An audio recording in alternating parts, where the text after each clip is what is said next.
Not just playing out in the United States, but here in India as well. Siddhant, do stay on with me because Finance Minister Nirmala Sitharaman not only lashed out at the former US President, but she also took the opportunity to lash out at the opposition back home, who seemed armed with the comments that were made by Obama. Now listen in to what she had to say when she was taking an aim at the opposition. She said that opposition leaders here in India go abroad and defame India. Remember, this is something that has often been spoken about, the kind of comments that have been made by Rahul Gandhi specifically. She also then said that foreign leaders learn from our leaders on how to defame India. So it is like Barack Obama is taking cue from what the opposition here in India is claiming. She then went on to say that it's a toolkit which operates internationally. India-US defense deals should stop opposition's crocodile tears. So the highlight of this entire tour of the Prime Minister, the defense deals, that is something that should be spoken of and not exactly what the debate has been. That was the kind of message that Nirmala Sitharaman wanted to send to the opposition parties here. But that hasn't stopped the opposition to try and escalate their attack on the central government. The NCP, in fact, is the latest one to latch on to the entire commentary that has been made by the former US President, Clyde Castro, now going on to question Finance Minister, asking why she was making the claims if the Prime Minister himself has referred to Barack Obama as a trustworthy friend in the past. And a long post has been now put forth by the NCP's Clyde Castro on social media, making those claims, questioning the central government's version on this particular thing. Pallavi, my colleague, now joining us, getting us more details of this political fight that's brewing. Pallavi, as always and as expected, the opposition is armed by the comments that were made.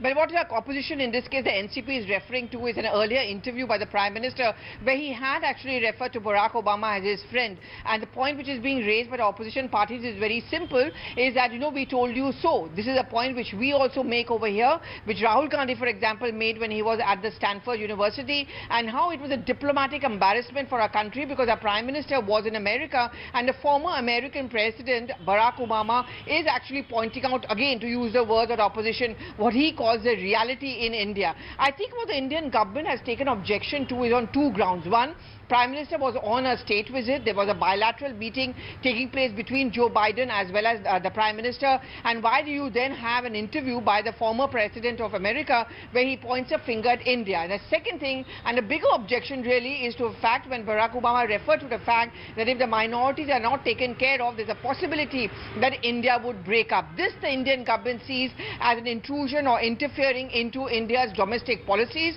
and also kind of making a prophecy which is absolutely unacceptable. And I think that essentially, Poonam, explains why you have the Finance Minister, the Defense Minister, and I think in the days to come you're going to be having lots of reactions coming in against that comment. And before I come back to you, very interestingly and importantly, I would say diplomatically, these kind of attacks on Obama is coming only after the Prime Minister's foreign tour has ended. So we follow the diplomatic channel, whereas the accusation is that America did not. And how was this interview even allowed to be taken and aired? Right, the controversy is multifold. It simmers days later as well. Pallavi and Siddhant, for the moment, thank you so much for getting us the latest on that. For now, we're shifting focus, though, to some more news that is coming in.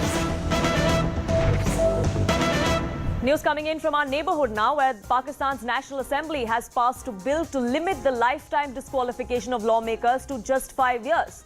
That now frees up former Prime Minister Nawaz Sharif to return from London to Pakistan and to play an active part in politics. This also comes ahead of the general elections that are slated in the country later this year. So let me take you through what exactly this particular bill is, what are the provisions that the Pakistan National Assembly has made. Now, this particular bill is the amendment bill as far as the Elections Act goes. That amendment has now been made for 2023. This bill, remember, limits lifetime disqualification of lawmakers to just 5 years. The bill also aims to empower a section of the Election Commission to announce dates unilaterally for elections. This also comes at a time when questions have been raised as far as the delay of elections are concerned. This bill that has now been approved by the Senate, of course, needs President's assent, but it is just a matter of formality, is what many believe. Now, the fact that this particular bill has been passed, we now know is that the President Arif Alvi is out of the country. He is there to perform Hajj. He is going to be back in the country anytime soon, and that's perhaps when that approval will come to the fore. Chairman of the Senate has now taken charge as the acting president. Will he be signing on the dotted line? That is also something that we will have to look out for, because what we're learning from our sources is that he is the man perhaps who is going to be endorsing this particular bill. Remember, with Pakistan's Tehreek-e-Insaf, backing the President Arif Alvi out of the country to perform Hajj. We've now seen that the chairman has come out and taken charge as the acting president, which is why these changes have been made. What effect that is going to have as far as the country's national elections go, we'll have to wait and watch out for. This new bill actually paves the way for the return of the former Pakistani Prime Minister Nawaz Sharif as well. Here's why. The PMLN says that their leader will return to Pakistan once the dates of general elections are announced. Nawaz Sharif will be joining active politics soon. That's another confirmation that has come to the fore. The elections are likely to be held in October in our neighborhood in Pakistan, long delayed in fact. But before joining active politics, Nawaz Sharif would still need to get the decision of 2 anti-corruption cases against him. They have to be overturned.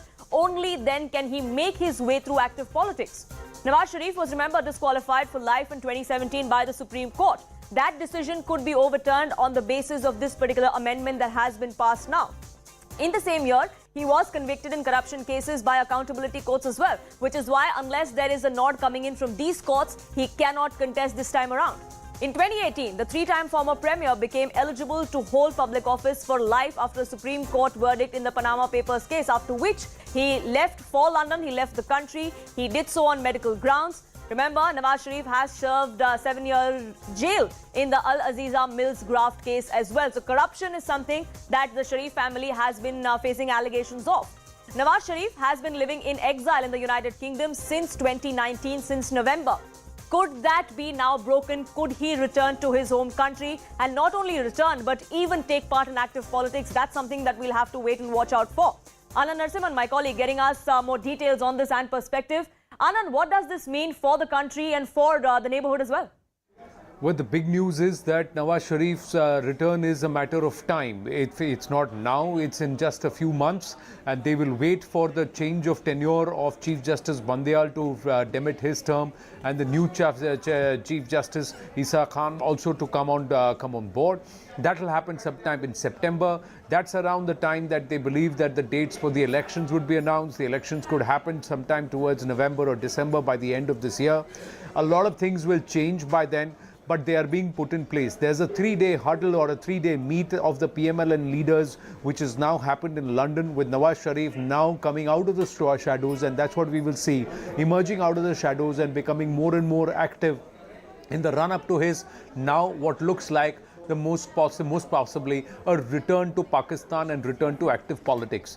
When he left on medical grounds. He left on the fact that he will never return to Pakistan on one of the agreements, and also that under the Imran Khan government, the Pakistan Tehreek-e-Insaf, like you said, had this law had been passed which said that it is a lifetime ban that applies. Now they've said that no matter what the ban, what the charge of corruption, the ban from active politics will be only for 5 years. Now in India, a convicted MP is disqualified for 6 years, but if it's a serious offence, then it is a lifetime ban from active politics. In this case, on charges of corruption, once again, if the tenure is limited to 5 years from the date of sentencing, from the date of conviction of the particular individual, Nawaz Sharif then completes those 5 years by the time the elections are called in Pakistan, and he can actively contest the elections. Even if he doesn't contest the election and there is a lag, if PMLN comes into power, he can always contest an election like a bypoll in India or a by-election in India, and then come back into power. But he will be getting more and more active. It's all under his instructions that these steps have been taken. How do you navigate the aspect legally? You have the backing of the military establishment for his return. Clearly, the PTI is the villain of the piece currently in the eyes of the establishment in Pakistan, and it is Pakistan Tehreek-e-Insaf and Imran Khan who need to be ousted or who need to be neutralized to elect in terms of electoral challenges. Because the biggest concern for the military establishment in Pakistan is that currently, if you have elections in the next 3 or 4 months, the Pakistan Tehreek-e-Insaf under Imran Khan, with or without him contesting the elections, will win a landslide mandate in Pakistan. If they have absolute majority, one of the first things that this civilian elected government of Pakistan will do is to defang the military establishment. It's always in the interest of the military establishment to have a weak civilian establishment, which is a coalition, because then the clutches or the remote control remains with the military establishment. If any government, be it PMLN, be it PP, the Pakistan People's Party, PPP or PTI, any one party in Pakistan, if it gets absolute majority or brute majority in the Pakistani Parliament, Pakistan National General Assembly, the first thing the politicians will do is to work towards defanging the clutches and the impact and the influence of the military establishment. That is something the military establishment can ill afford, given the fact for the last 7.5 decades, it's the military establishment that's quite literally called the shots. And that is something they're not willing to give away. So Nawaz Sharif now has a military establishment on board. The military establishment realizes that trade, economics is important, vital for Pakistan's not just survival, but also for it to have any say on any multilateral fora. Yeah. Pakistan today remains a pariah. This man, Nawaz Sharif, is a trader by heart. He wants to do business. He wants to engage with all nations. And he is one of the first people who wanted to engage with India. The UFA Pact is what started his demise. Because the UFA Pact, when Sushma Swaraj was present there was no mention of Kashmir at all. And that caused a huge furor back in Pakistan. And thereafter, it was time for Nawaz Sharif to make his way out. If you remember, and if my memory serves me right. So he was somebody who always wanted to engage with India. He was the man who stepped and came to New Delhi to attend the swearing-in ceremony of Prime Minister Narendra Modi upon him being invited. It's not that he's not an India beta, but he's pragmatic. He knows that we need to continue to do business with India if we need to survive in this region. That's why Nawaz Sharif is being favored, and that's why the decks are slowly being cleared for his return, not just his contesting, but eventually becoming the Prime Minister of Pakistan. Yet again. And it's interesting that life seems to be coming a full circle for many in Pakistan. Imran Khan, once the poster boy of army, was put in place to remove Nawaz Sharif. Now he seems to be the problem, and bringing back Nawaz Sharif, that seems to be the entire plan as far as the military establishment there goes. But Anand, do stay on with me because we have more breaking news that's now coming in as far as Imran Khan and the PTI goes. And this is revolving the May 9th violence that we saw right after the arrest of the former Pakistani Prime Minister Imran Khan. We're now learning is that the Pakistani military court has court-martialed 11 officers, including one lieutenant general. There are 102 officers that are now under investigation by the DG ISPR. So court-martialing of several senior officers of the army has now taken place. This is after the attack that we saw on multiple military establishments across Pakistan just a day or two after Imran Khan was under arrest. Anand Narasimhan continues to be with us. Now, Anand, we've seen the kind of anger against the supporters of Imran Khan of PTI, but now it seems to have been transferred to the army as well, which is why this action has been prompted.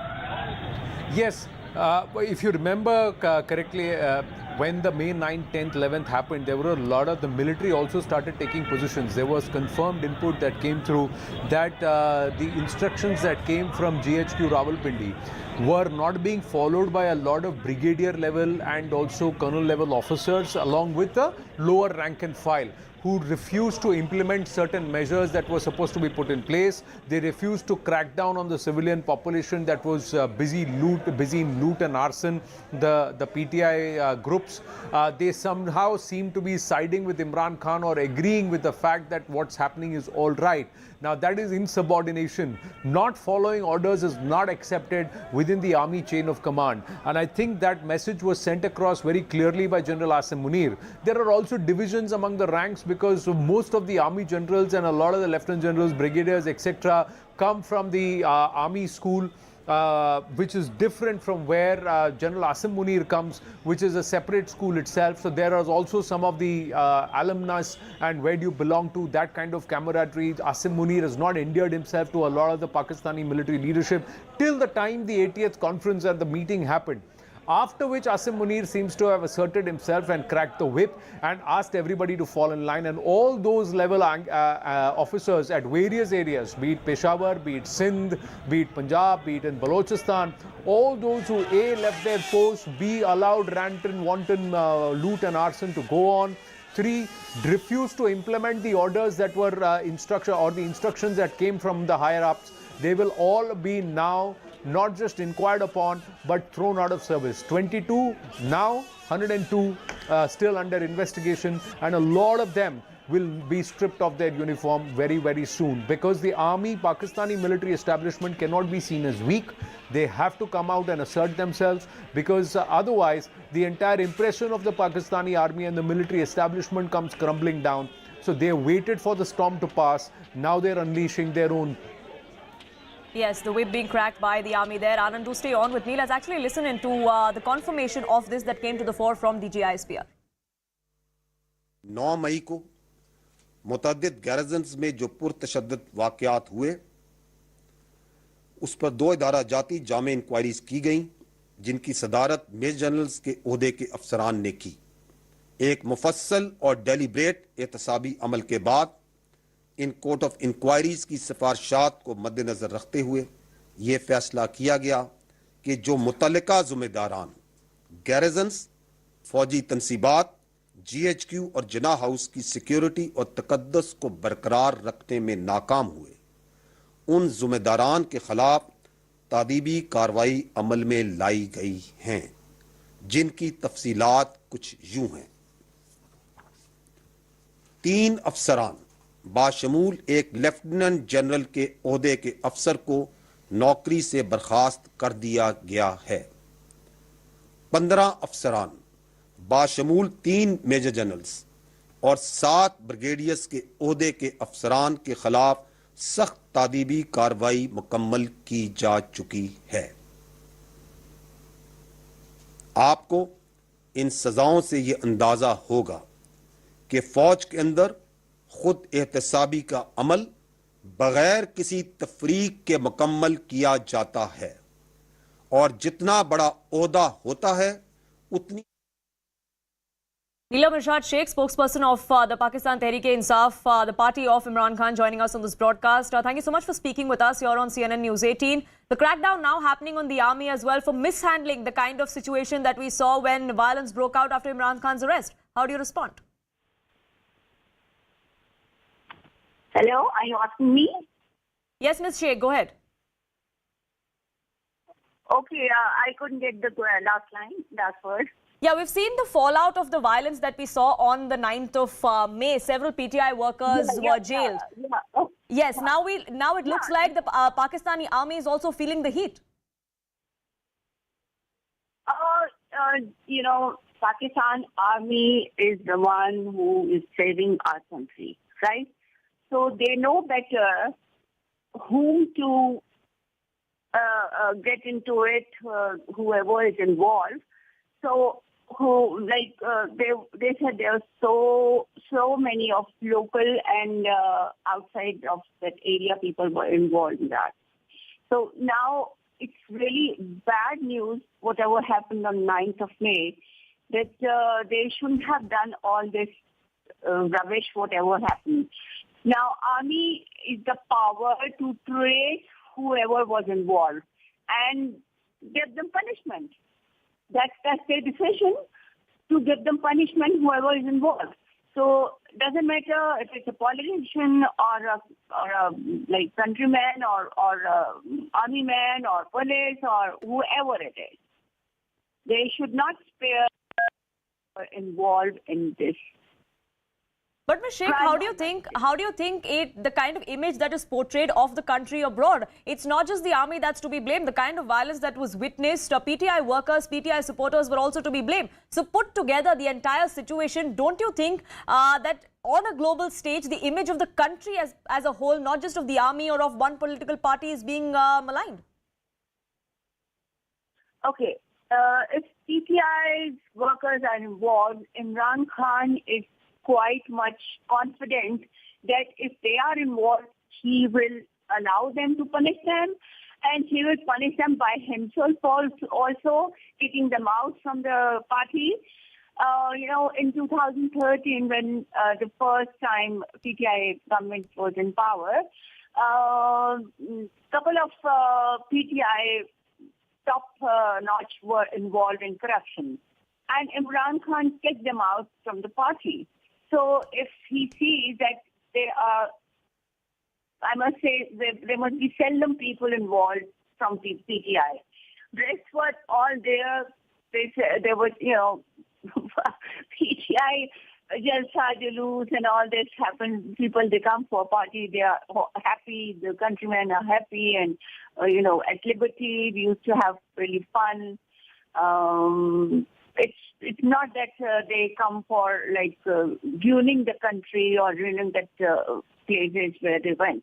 Sure. So they came for just because Imran Khan was in jail and he did not know what's going on. And when he came to know that this all happened, and he is ready to leave the party for his country.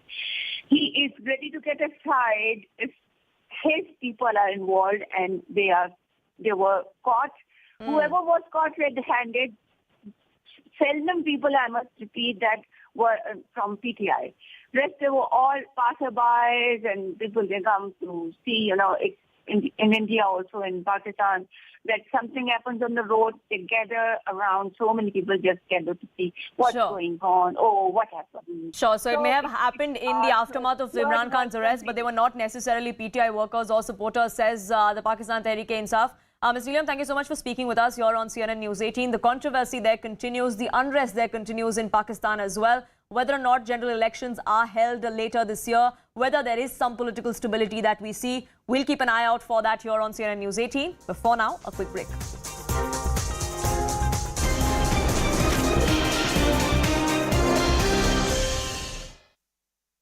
Of the Prime Minister to the US, it has been a whirlwind visit. We have seen the kind of response that the visit has garnered, and especially after the kind of slamming that Samna has done of the Prime Minister, we will see that there will be also some sharp reaction to targeting of the Prime Minister. Days after the Patna meeting of the opposition to build a consensus, cracks continue to widen, even as the Uddhav faction of the Shiv Sena is trying to portray this opposition bloc as the Wagner group that is giving nightmares to Russia's President Vladimir Putin, claiming this united opposition would leave the ruling dispensation rattled. Other parties are finding it difficult to find common grounds as of yet. Now, Congress MP Adhir Ranjan Chaudhary has mocked his own party's attempt to build an anti-BJP bloc for 2024. The Congress Bengal unit chief ruled out the possibility of allowing the party's fight against Mamata Banerjee to wane. He said that the Congress will always fight the TMC. This adding to the already tense ties of the Congress with the Aam Aadmi Party after a heated exchange during the Patna meeting between the two parties over the centre's ordinance. Now, Delhi Congress leader Ajay Maken has accused Arvind Kejriwal and his party of trying to sabotage opposition unity. एक तरफ केजरीवाल जी जो हैं कांग्रेस के समर्थन मांग रहे हैं और दूसरी तरफ केजरीवाल जी राजस्थान जाकर के हमारे सबसे वरिष्ठ नेताओं में से एक जो 3 बार के मुख्यमंत्री रह चुके हैं अशोक गहलोत उनके खिलाफ बोल रहे हैं। सचिन पायलट जो और दूसरे हमारे राजस्थान के अंदर बहुत सीनियर लीडर हैं उनके खिलाफ जाकर के बोल रहे हैं। तो क्या ये कांग्रेस के साथ में समझौता करना चाहते हैं, कांग्रेस का समर्थन लेना चाहते हैं या कांग्रेस को से दूरी बनाना चाहते हैं? आज जो आम आदमी पार्टी की चीफ स्पोक्स पर्सन ने जो आज कहा है वो कोई पहली बार तो कहा नहीं। जिस दिन मीटिंग हो रही थी ऑल पार्टी की उस दिन भी सुबह उन्होंने कांग्रेस के खिलाफ बयान दिया। So all of these developments are taking place ahead of the general elections in 2024. There is a bid to show opposition unity. Just a few days ago, we saw a meet of opposition leaders take place in Patna. It was held by the Bihar Chief Minister Nitish Kumar. Now, the days after that meeting, of the opposition trying to build a consensus within the party, within the opposition, the cracks continue to widen. Now, this also comes in a recent development as the Uddhav faction, the Shiv Sena, has hit out in their mouthpiece, Samna. They have actually compared the opposition to Wagner and the rebellion that was taking place in Russia. Specifically, the Wagner group is, remember, giving nightmares to Russian President Vladimir Putin, and they're claiming that this united opposition would leave the ruling dispensation rattled, and other parties are finding it difficult to find common ground as of yet. Now, Congress MP Adhir Ranjan Chaudhary has mocked his own party's attempt to build an anti-BJP bloc for 2024. The Congress Bengal unit chief has ruled out the possibility of allowing the party's fight against Mamata Banerjee to wane. He said that the Congress will always fight the TMC. Now remember, what specifically is taking place in West Bengal is politics ahead of the Panchayat polls, which are going to take place on the 8th of July. It's a bit of a litmus test ahead of 2024. We're crossing over to CNN News 18 senior editor Pallavi Ghosh to get us more. Pallavi, tell us more about the cracks within the opposition unity that are emerging. See, we have to ask, like we were talking about this meeting was taking place, that there are two important developments and which also brings out the contradictions. On one hand, of course, is the ordinance issue, and we heard Ajay Makan also. Clearly, the Punjab and the Delhi Congress units are not in favor of supporting the ordinance. Aam Aadmi Party, whereas AAP made this a point during the meeting also that how can you talk about opposition unity or taking a fight against the BJP if you're not going to be supporting us on this fascist law? That's one. I think the immediate problem is what we are seeing being played out in West Bengal, where the Panchayat elections are very, very critical because that's always been the basis of politics in Bengal. And in this case, the Trinamool Congress, which is facing a huge battle from the BJP, wants to ensure that the Panchayat polls are swept by them, because that can also become the basis of their performance in the Lok Sabha elections, because in 2019, the BJP had done very well as far as the Lok Sabha elections go. But the problem for the TMC is also that this time it faces a division in the anti-BJP votes in terms of the Congress party. The Congress also has to preserve its identity in this state, because the state Congress president, the leader of the party in Lok Sabha, Adhir Ranjan Chaudhary, comes from Bengal. And therefore, you see the war of words or tug of war between the Congress and the TMC. But not overall, it presents a picture to the voters and political observers as some kind of an inner contradiction, which seems to be against the idea of forgetting the differences in the time being for the sake of a larger opposition unity. But how is this going to be fixed, the cracks that are emerging within the opposition?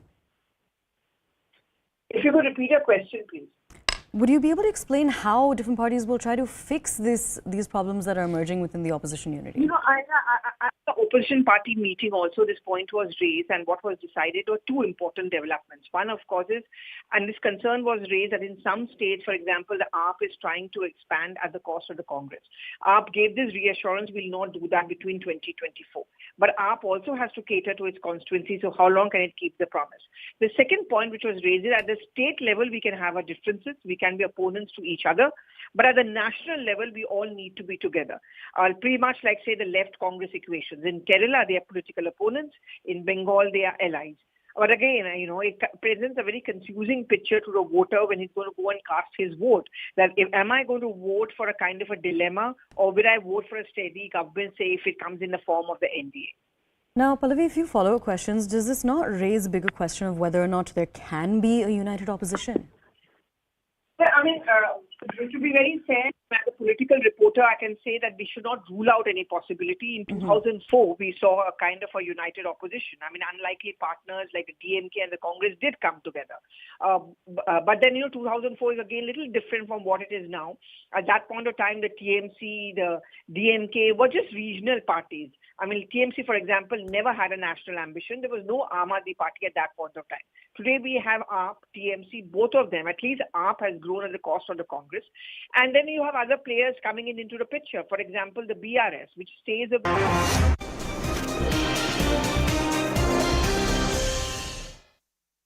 Welcome back. You're watching The Nation at 5 here on CNN News 18. And let's get you now a super exclusive scoop that we have for you. The National Investigating Agency filed a charge sheet against notorious gangsters Lawrence Bishnoi and Goldie Brar today for having links with proscribed Babbar Khalsa International and several other pro-Khalistani outfits. In the charge sheet, the NIA has revealed that at least 700 shooters are part of this gang. The network is spread in at least 7 states. The NIA in its charge sheet has also mentioned that the gangs, with the help of K entities, have carried out attacks on military installations as well. Now, the NIA has revealed an uncanny similarity between the Bishnoi gang along with Goldie Brar and Dawood Ibrahim. While the D Company has not been named specifically, the agency has gone on to say that the Bishnoi gang's rise is similar to that of the gangster and underworld's rise in the 90s in Mumbai. So let's take you through what these uncanny similarities are between the two, the kind of pattern and playbook that seems to be playing out once again. The 90s template, the link with foreign-based gangs. Similarly, as far as Goldie Brar and Lawrence Bishnoi's template goes, it's linked to Babbar Khalsa International. That's what the NIA has said in its charge sheet. As far as Dawood Ibrahim and his rise went, the D company has committed several terror acts. Similarly, security installations have been targeted by Lawrence Bishnoi and Goldie Brar's gang. Going back to what the 90s template looked like in Mumbai, the network of Dawood Ibrahim and his men was in many states. As far as Lawrence Bishnoi and his gang is concerned, the network is in at least 7 states, is what the National Investigating Agency goes on to talk about.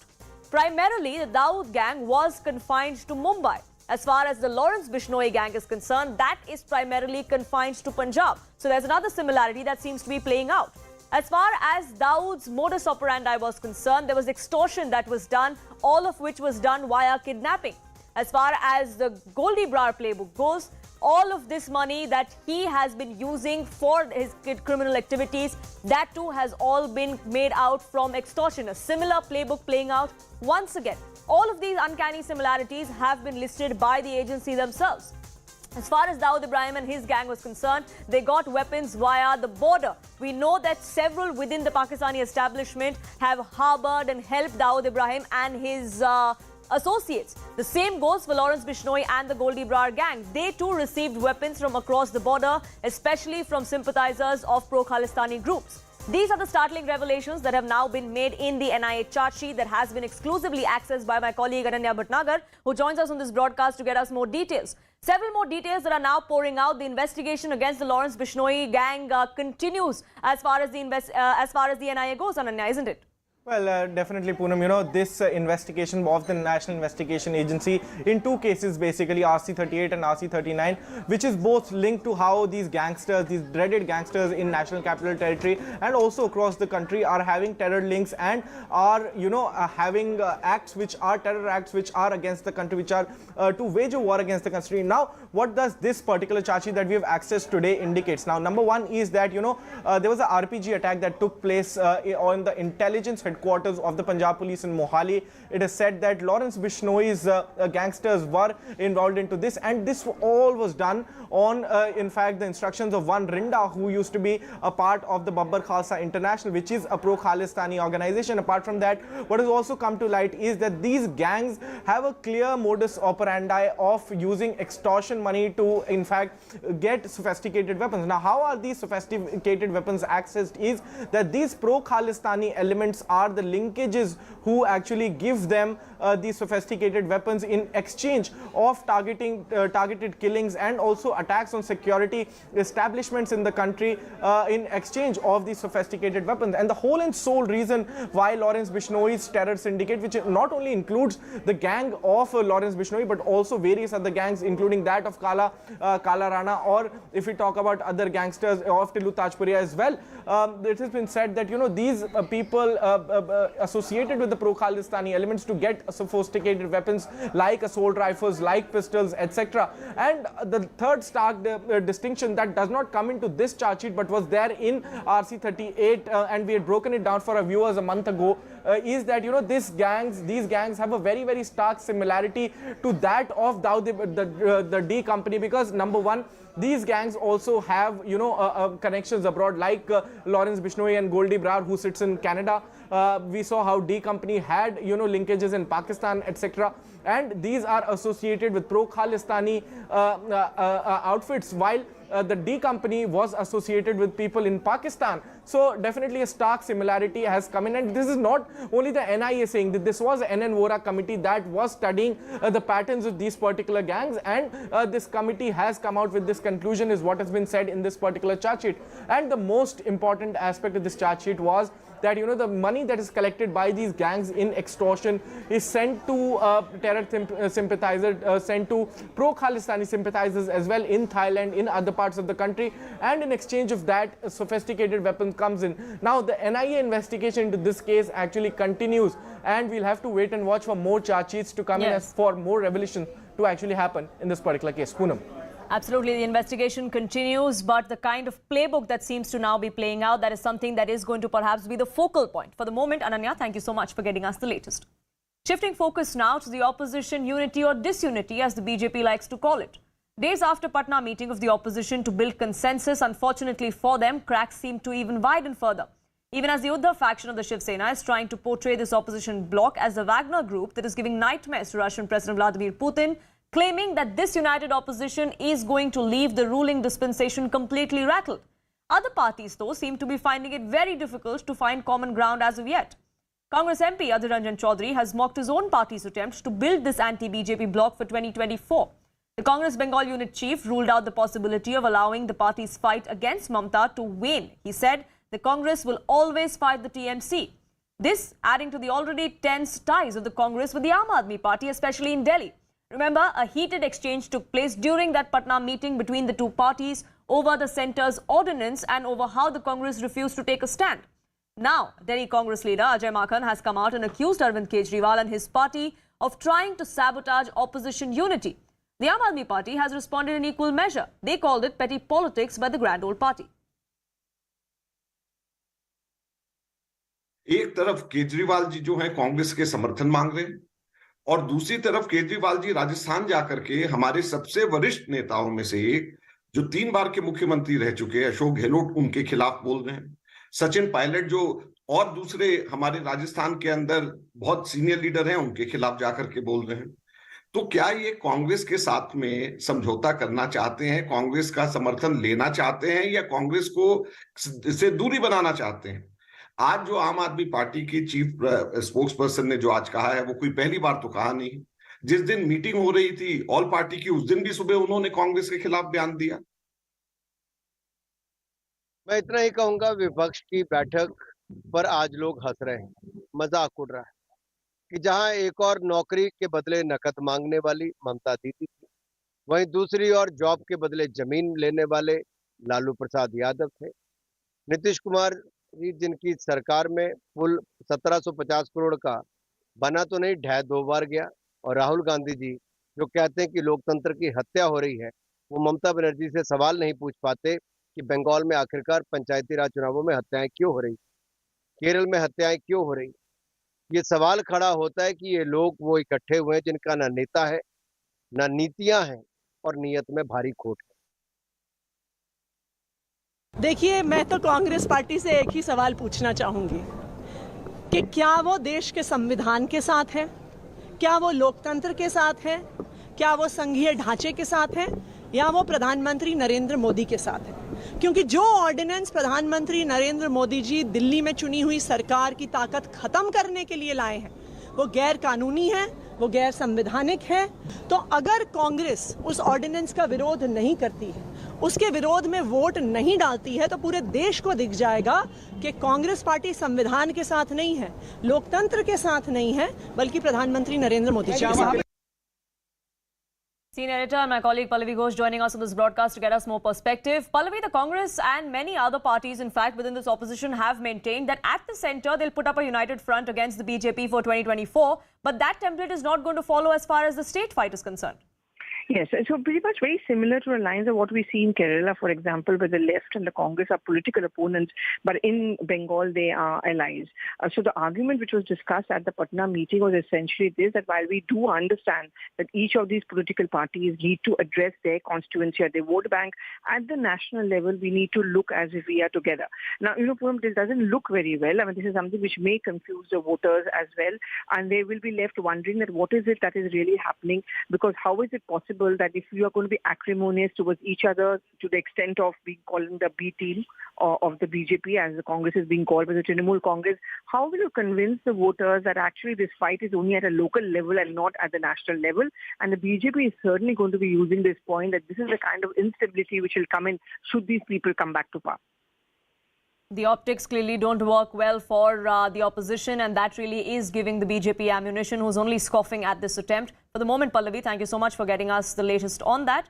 Reactions are pouring in thick and fast. Let's listen into some of those.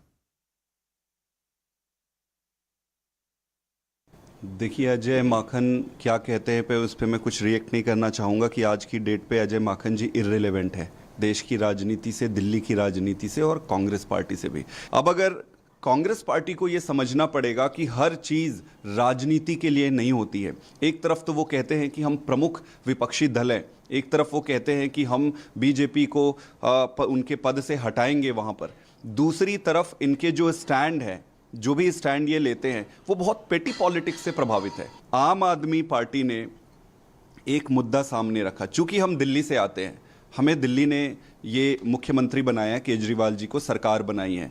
हमारी प्राथमिकता दिल्ली की जनता के हितों की रक्षा करना भी है, तो हम अपने एजेंडे को वहां पर हमने रखा। कांग्रेस पार्टी पूरी कोशिश कर रही है और करेगी, और देश के करीब करीब सारे राजनीतिक दल एक साथ आएंगे। एक दो राजनीतिक दल अगर नहीं भी आते तो चुनाव के बाद वो साथ आएंगे, क्योंकि उन्हें चुनना पड़ेगा चुनाव के बाद कि कांग्रेस की सरकार बने या बीजेपी की सरकार बने। तो चुनाव से पहले अगर नहीं आते तो बाद में आना पड़ेगा। The BJP there reacting sharply, but the opposition is confident, and next month we are going to be seeing another meeting that is going to be taking place in Shimla this time. Whether that ends on an acrimonious note or an amicable one, we'll keep a track of that here on CNN News 18. For now, let's slip into a short break.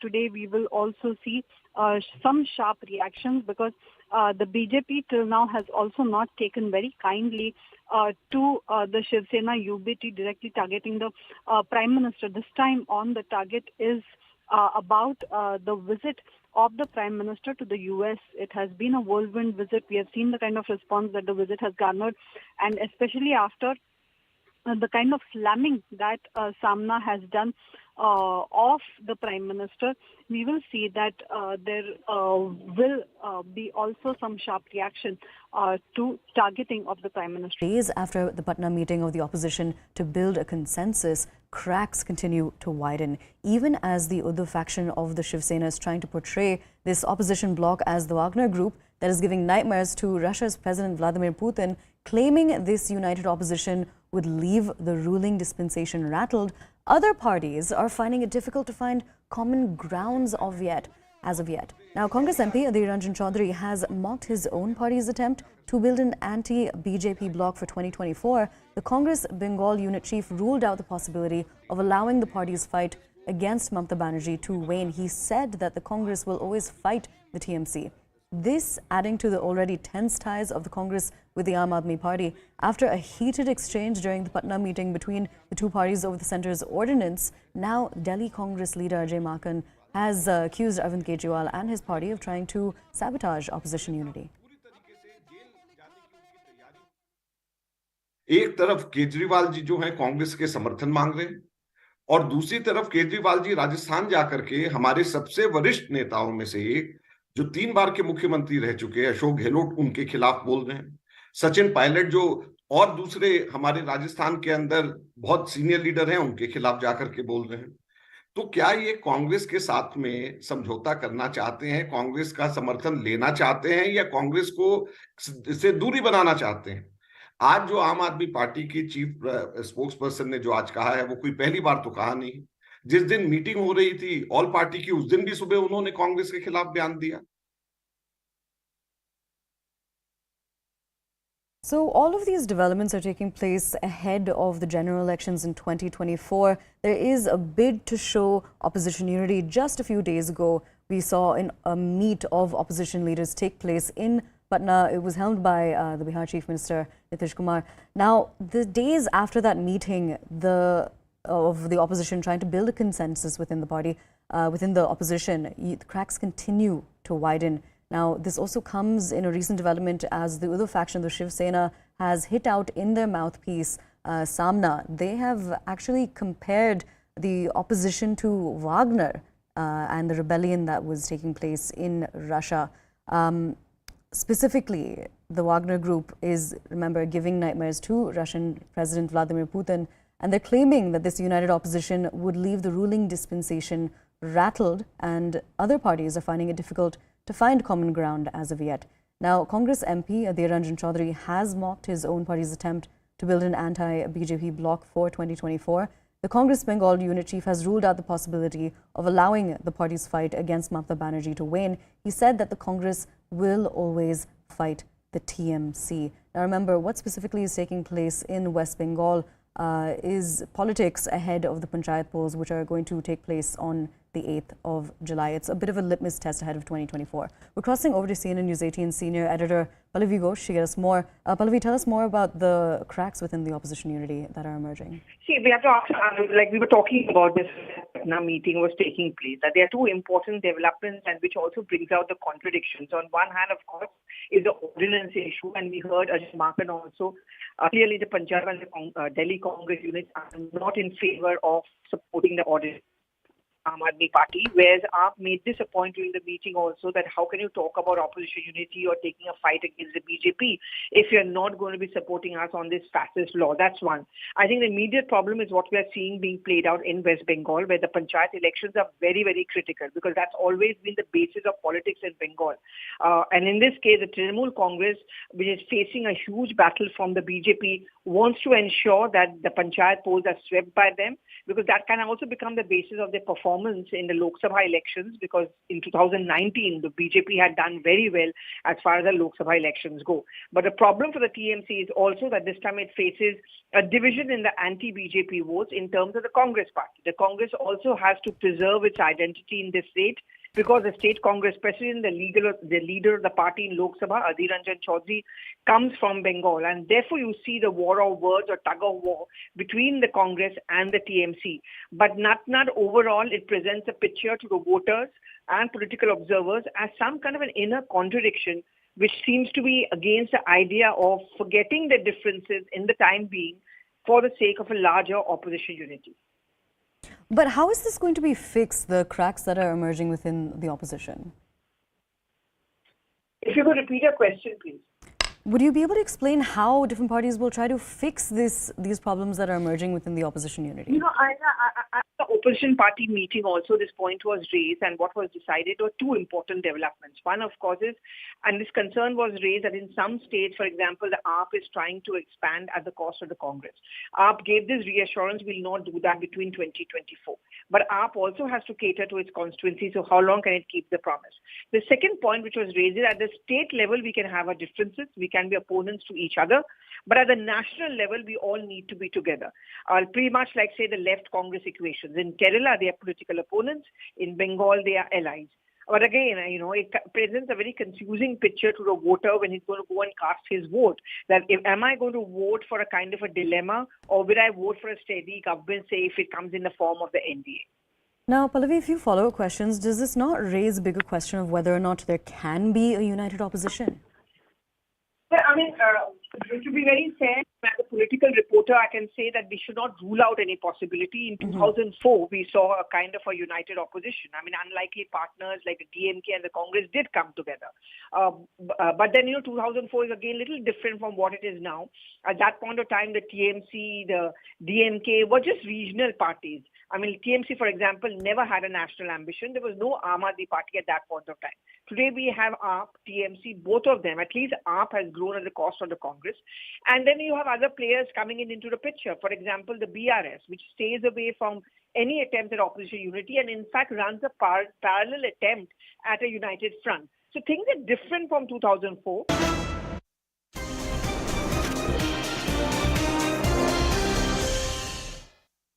Welcome back. We have some breaking news that's now coming in from West Bengal, where the campaigning is on for the panchayat elections in fever pitch.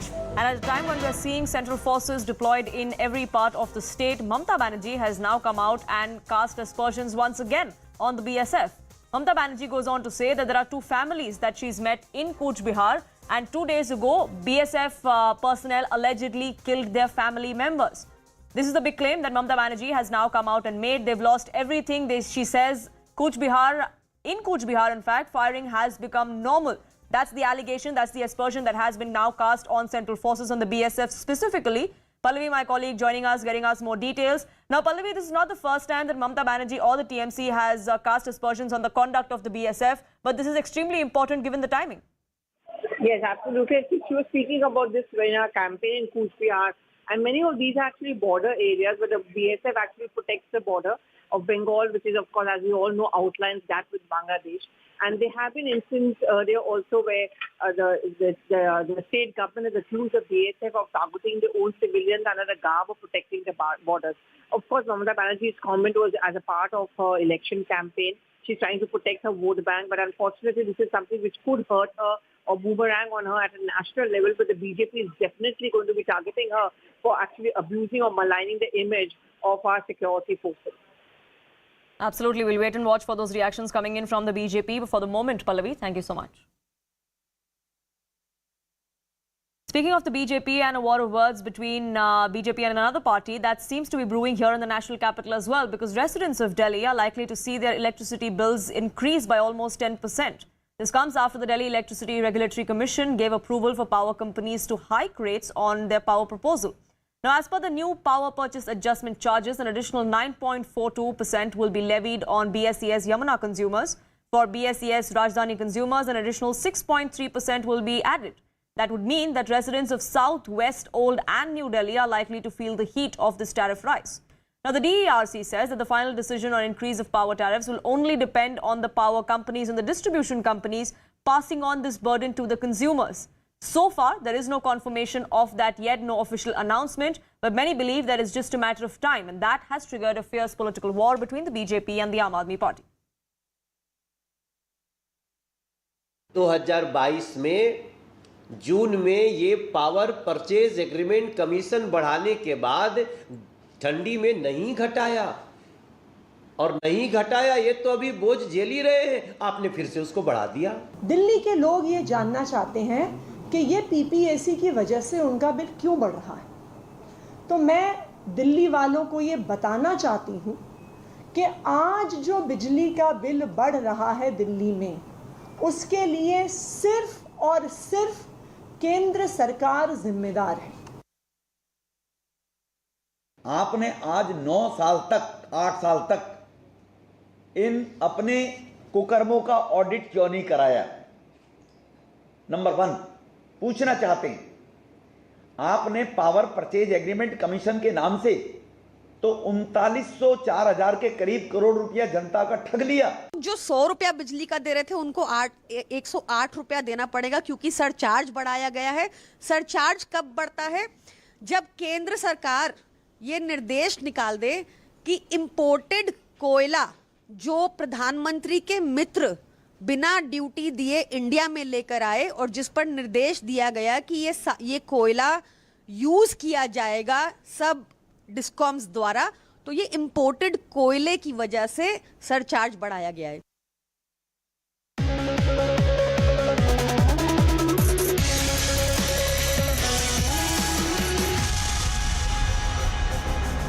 Good evening and a warm welcome. You're watching Viewpoint with me, Grihatul Siddiqui. Now today, we discuss the tenets of unity